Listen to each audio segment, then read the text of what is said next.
It's time for Paint All the Things! In today's episode, Glazing, Part 2, The Resurrection.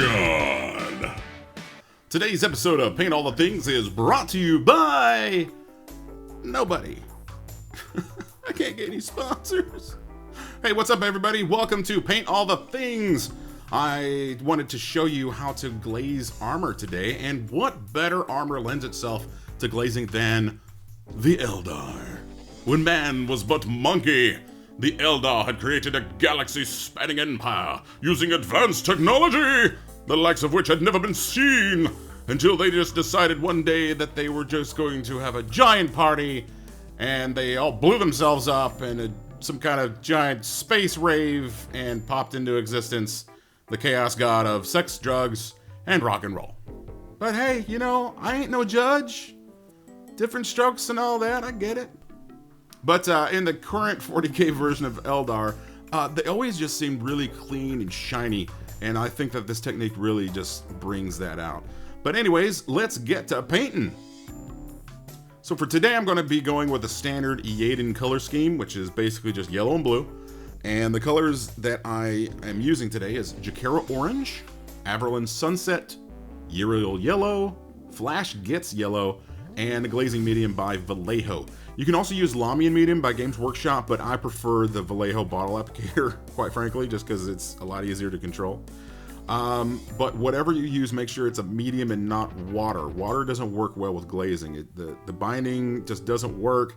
It doesn't dry well, and for the amounts that you need to add to get the right consistency, it just doesn't work. So don't use water. Make sure that you use medium. So first thing we're going to do is mix 1 part Jakara Orange and then 2 parts of Averland Sunset, and add just a little bit of water to that as our base, and then we're going to base the model with that mix all over the armor. So we're finished basing here, and I put about 2 coats all over the armor. And at this point, all we need to do is start glazing. Now, instead of starting off with the base color of the 2-part Averland and 1 part Jakara, instead of that, I'm going to go straight to the Uriel Yellow, and that's basically going to be my layer at this point to glaze. Just add a little bit of glazing medium to the mix, enough so that it gets the right consistency. One little trick that I've picked up over the time that I've been doing this is, if you're not sure about the consistency of your glaze, wipe a little bit on your thumb or any knuckle and see how well it dips into the recesses. If it doesn't dip in very well, then you need to add a little bit more glaze, but you need to be careful with your mix. Too much glaze and it's really easy to pool that glaze mix on your model, and that's no bueno. Does not look good. Another nice trick to do before you get your paintbrush onto the model, just tap it on the paint, your paper towel. Just give it a little tap, a taparoo, if you will, and you'll be sure not to get too much paint every time that you glaze. Now, when you are starting to glaze, remember, you're basically imitating where the light hits the model. So you need to figure out where on the model you want that to hit.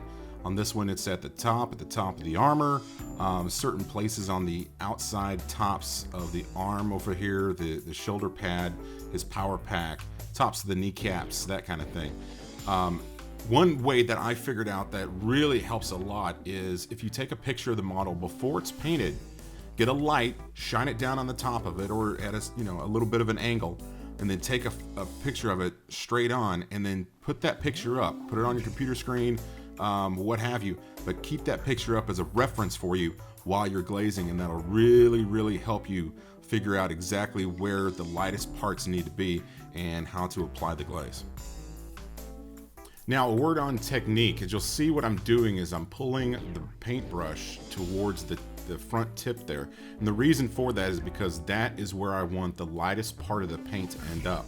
And the reason that that's going to end up that way is because wherever you finish your stroke, your paint stroke, wherever you finish it, that's where most of the paint is going to end up. It may not look that way when you first start, but after a few layers and a few applications, it will look the way that you want it to look. Okay, so we got the first layer down. This one was 4 applications of the same straight uriel color. And this was also the one where I'm going to glaze the most area.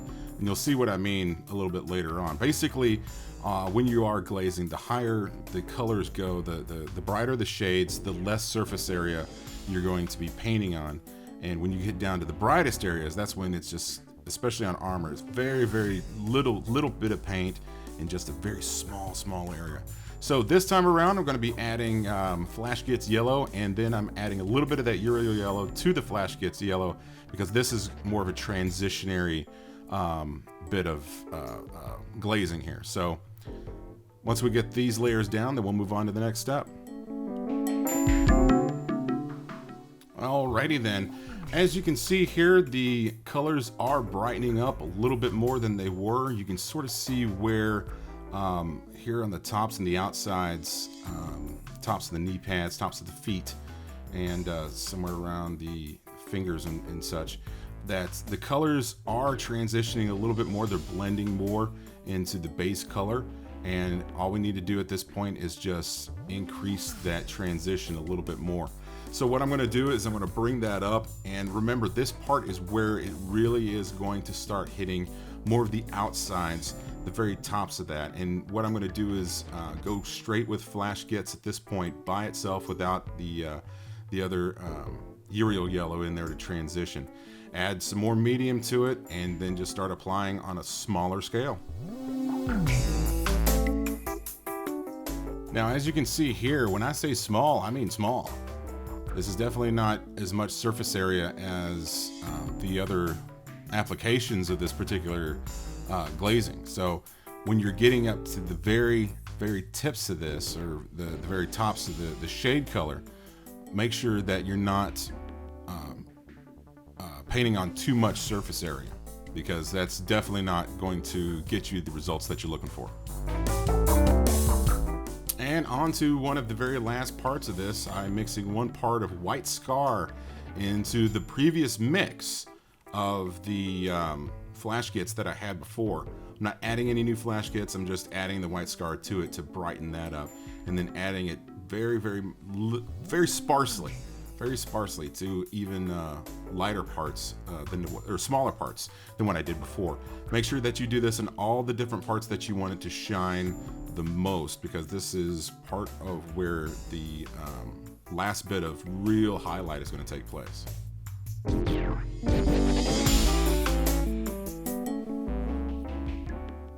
And it's not quite as light as I'd like it. So I'm going to go ahead and take white scar and the Flash Gets, and we're going to make a new mix.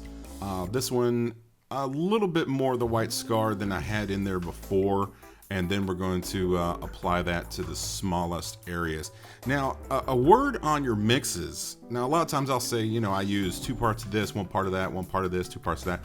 I mean, these aren't really rules per se. You know, they're more like guidelines than the rules. You know, that kind of thing. It's basically whatever you feel looks best on the model. If you need it to be a little bit lighter, add a little bit more of the lighter shade. If you want it darker, add a little bit more of the darker shade. That's really how this works. It's a patience game when it comes to glazing, which I think is another reason a lot of people don't really subscribe to it very much, because they feel they might be able to get better or the same effects by using something like wet blending, or maybe even feathering, or sometimes they just don't want to bother doing anything like that at all, and they're just, you know, fine with bases and putting some shade in and some highlights, and you know, they're done for the day, and that's fine and dandy. Do whatever you feel most comfortable with and whatever you think is going to make the model look best. All right, I think we're looking pretty good at this point.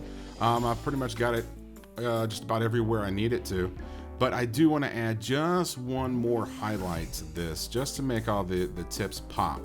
And so I'm going to take 2 parts white scar, 1 part Flash Gets, add some glaze medium to that, and then just start very lightly applying just the very tips of the model. Tips on the shoulder pads, tips on the upper part of the breastplate, on the arms, the very tips of the outside, and where any of the circular shades, just on the very edges of the circular shades there as well. And we'll apply as many layers as I need to really make it pop like that, really the way I want it to, because I love the way things pop. I know a lot of people don't really like the quote-unquote cartoony look that a lot of Games Workshop's models do have as far as the highlighting goes. Personally, I really like it.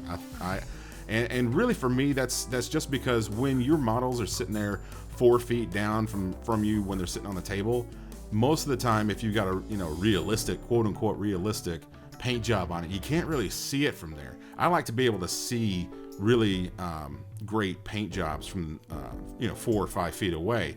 And for me, the only way I can really see that happening is in when you paint them, in that cartoony kind of way. And I think that'll do her, manure. We're pretty much done with the armor here. If you can see it there, I really like the way that everything's kind of transition from dark to light, and it really kind of gives that flavor, that look, that a light shining down, making sure that the parts that would shine on this and make it lighter actually are. So the tops of the calves here, the tops of the heels, the thigh plate, the top of the butt, the tops of the knee pads, that kind of thing. As you can see here, had a little bit of a slip up with the paint. If there are any problems with that, then thankfully for this one, it was really more on a solid color, so I can just fix that later. But if you do have any issues, just make sure that you fix those up and you should be good. But that is it. That is how to glaze Iyanden power armor, or one of the ways to do it. And I hope you enjoyed it. Well, if you're here, this is the way on how you can paint a Iyanden Guardian the quick and easy GW way, instead of using something that you would, save for your character models like glazing, that kind of thing. Well, the first thing you want to do is prime your models white, and then get yourself some Casadora yellow. I guess they couldn't say Cassandra, I don't know. And you'll notice the new shade pots that they've got are huge. Personally, if I knew that they had these a while back, I would have gotten plenty of Nuln Oil, because that's the one I go through the most. Oh man, I go through buckets of that stuff. But yeah, it's really easy technique. All you have to do is get your shade, your Cassandora yellow shade, take your primed white model, and then just wash the crap out of it. Just use all kinds of shade all over it, just nasty and sloppy. Just get it all in there, get it in the creases, get it where its mama don't want it to go. Do whatever you got to do. Now, of course, with that being said, you got to have a little control, at least a little. Otherwise, it can pool up in some weird areas and get you some really weird effects. But don't be afraid to just slosh it in there and get it all around. It's probably going to be about maybe 2 coats or so to really get it to the yellow color that you want. But as you can see, it's already turning yellow. Once you get it in there, you will find that the correct yellow is everywhere it needs to be, and on top of that, because you're painting it with a shade, you're already getting all of the darker areas in there the way that they need to be shaded. So you're getting all the shadows where they need to be in the crevices and the recesses and everything. And after we get our coats down and let it dry, then we're going to apply the highlights. Okie dokie, Smokey, we are back and we are dry. I took about 2 coats of the shade on this model, and I'm liking the effects there. At this point, all you got to do, and seriously, this whole thing takes 2 steps basically.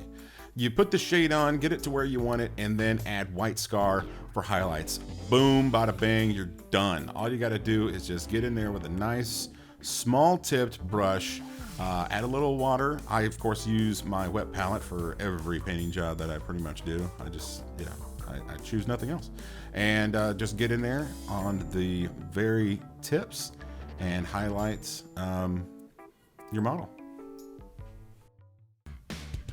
And that is pretty much all she wrote. Like I said, I mean, this is an incredibly easy and quick technique to get your troops out on the gaming table. But that's pretty much it for me. I hope you had a good time. I know I certainly did. Make sure you check out my YouTube channel for more videos, as I basically have enough time to make them.